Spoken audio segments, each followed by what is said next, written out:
Hi, everybody. Dan Illman, Ashley Mailloux, taking a look at race number 11 at Woodbine on Sunday. It's the Lake Ontario Stakes. These are Ontario breds going a mile and a 16th on the Tapeta. Let's take a peek at this field. I thought this was a pretty competitive race, Ashley. The two no more options is 2-1 on the morning line coming into this race. Very sharp off a win on turf.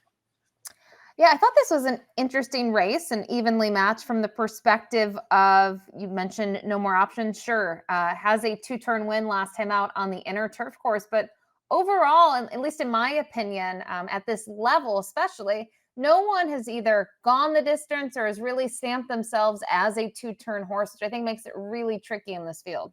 And perhaps that might make pace even more of a handicapping factor in this situation. Summer Commander, the number 3, is stretching way out in distance from 5.5 to a mile and a 16th. This one has shown sprint speed in the past. I would think he's going to make the lead. No More Options is also stretching out slightly. I think he's more of a tactical type. The key to the pace could be Junior Hotshot. Breaking from the rail might try to take advantage of that post with his good speed.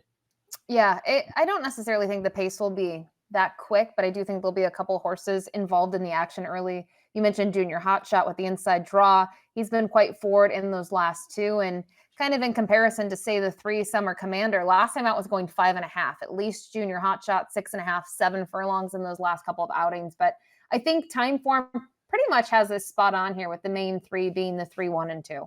If the pace is hot, keep an eye on the 6 Cornwall. We know he likes the distance. He's already won twice at a mile and a 16th, and he has the fastest time form US late pace rating. Let's start things off with Junior Hotshot. Some questions he'll have to answer. Distance. This will be his first race around 2 turns. A little bit of a layoff. We haven't seen him since mid-September. And the fact that this race was on dirt. He has won on synthetic in the past. This was a good effort in the Lake Erie, where he was battling with his stablemate most of the way and just kept grinding it out. He did, and he faces a couple of the same rivals, Garofoli, as well as the number 2 No More Options. And, he did everything right. I think if you look at how Justin Stein rode that day, he had a couple of horses win from the inside, and he used their gate speed. And he was quick enough to at least be forward and then make that move and kind of work his way even further in front and clear himself out by a length. I think his last 2 for this horse specifically have been similar trips. They've both been really strong. The question for him, though, is the two-turn test. And I think just going down the page, the one thing that Junior Hotshot has, though, while he's been forward in those last 2, he has shown the ability to rate. And I think that could be something very handy stretching out in distance. This will be his first race against older horses. He was listed as a vet scratch at Woodbine on October the 13th, but he sure has been working quick and seems like he's coming into this race on his toes. The 2 is No More Options. This horse took on some really tough competition earlier this year. He got a little bit of class relief in his last couple of races, and he came through last time on the turf, going a 2-turn, 7.5 furlongs. I thought he got a really nice pace tracking, ground saving trip, but he did chase pretty quick fractions and still saw it off nicely in the stretch. Yeah, I thought this was huge for him, also just from a confidence boosting sort of effort. Prior to that, he had been racing not his greatest, but I think there's obvious reasons for that. He raced in the King's Plate. They tried him on the dirt. Maybe he just didn't like the dirt. I like that performance. It's obviously a flashy fig. And I think the question I have about him is, what's his preferred distance? They've tried a bunch of different things. And I think if you look at his 2-year-old campaign, ended off his season with a 3rd in the Coronation, a mile and an 1/8. They wanted to work him back up to kind of stretching out with the King's Plate as the goal. And now looking at him, I think they're trying to get him in a position where he can rate and then maybe draw clear. Still have some questions about him around 2 turns on the synthetic, but you have to like his last effort. His last 2 wins have come on turf, but he is already a stakes winner on the synth, albeit sprinting. He won the Frost King back in 2023. Summer Commander is up next. We talked about him in the pace projector segment of our video because he's stretching out significantly in distance and has the speed to make the lead. The question is, will this distance be a little bit too far? I thought he ran pretty well last time out, rating off of a hot pace, coming with a solid run to finish second. Yeah, I liked his effort last time out. You talked about that late run. I thought it worked out well for him, but in the past, he has been quite forward. The thing that I worry about last time was 5.5. At 7 2 starts back when he was chasing the pace, he surrendered. Look at who finished in front of him. He has to face those horses again. And now I have to think, what is he going to do at a mile and a 16th? I don't necessarily think 3-1 is a price that I'd be willing to take on him based on his resume to this point. His fourth place finisher from the last race came back to place in an allowance with a 69 buyer, but fair play to you about the price. 3-1 does seem a little bit light considering all the questions being asked about him, and that he's finished behind several of these in the past. The number 4 is Joe Daddy, and this is a horse that would benefit from a fast pace. As he did last time out, they went quick on the turf, going a mile and a 16th. He rallied for third. He has been in very good form on the turf, and I think he's probably just as good on synth. He's a price, and if he gets the flow, maybe he can sneak into the number. And I think a big reason he is the price is the races that he's exiting. There are claiming events where the claiming price has been $25,000. But I do think he has an edge in here, Dan, with those 2 races being at a mile and a 16th. He's been able to travel those longer distances. You mentioned last time out, he got the pace setup that he needed to close late, but 2 starts back when there was no pace, Sahin Savachi said, let's take advantage of it and let's be towards the front. And it worked out beautifully for him. So I don't really want to necessarily discount him at such a big price just on the huge step up in class. He has answered some tall tasks that others have not. Another horse stretching out around 2 turns for the first time is the 5, Garofoli, who exits a pretty live race. It was only a starter optional sprinting over the Tapeta, but it did produce 2 next out winners, with a third place horse coming back to earn an 89 buyer on the turf. The issue with Garofoli is he's sprinted several times against the likes of Junior Hotshot and has been found wanting each time.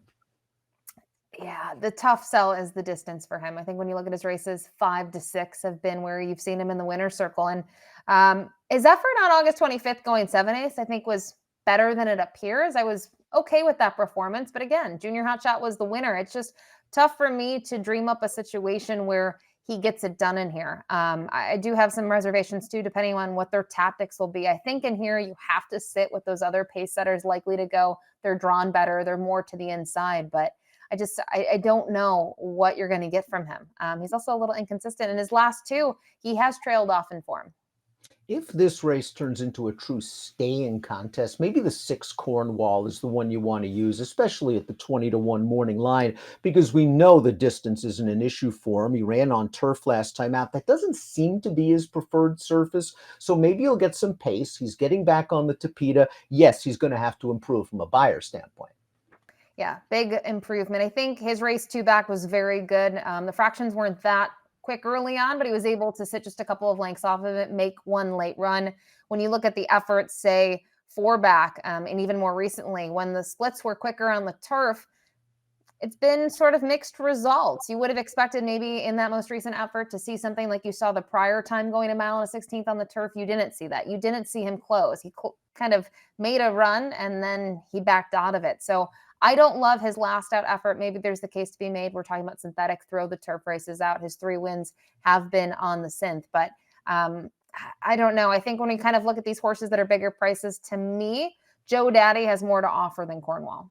There are some ways to make a case for the 7, Cooler Man, because he earned a very respectable buyer speed figure last time out of 77, and that race just wasn't run to suit him. It was won in gate-to-wire fashion. The pace seemed very slow, and he was still trying hard to pass a couple of horses to finish third. So I think he's coming into this race in good form, and now we'll see if he can get the distance. He has at least won around 2 turns on the turf. He has, and I think the thing with him is some of his spots have been tough. When he's been facing those 3-year-olds and upward, they've been tougher spots. I feel, though, Dan, that he'll need some pace help in here. Kind of looking at his running style, he's rarely been forward, maybe in the first few races of his career, but he's been a little bit further back. And with the outside draw, I think that might be the tactics from S1 Flores, is to let them go, drop over, and save as much ground as you can, and hopefully that they sort of duke it out early on the front end. Let's take a look at our top selections for the Lake Ontario. Same exact, different order. You're going with no more options in a race where there are plenty of options, but I think this horse's tactical speed just allows him to draft in behind the leaders and get first run on the closers. Said it earlier. I think there are, some questions that he has to answer here. For me, it's going this long on the synthetic. Yes, he's gone a mile and an eighth and he's been third, but I'm just hoping, as to what you've alluded to, the trip, that he's forward enough and that horses that might be trying a mile and a 16th for the first time, maybe they'll back out of it in the stretch and he can kick on. He was able to do that last time. I know it was on a different surface, but he did look visually quite good winning. Junior Hotshot was very game on dirt last time out. He has proven on synthetic. I think he's lightly raced with upside, with tactical speed, and he's run well fresh in the past. 1274 for me, 2143 for Ashley in the Lake Ontario, the feature at Woodbine on Sunday. Good luck.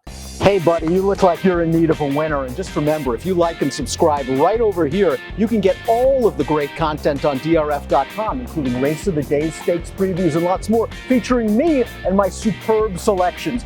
Trust me, you're not going to regret it.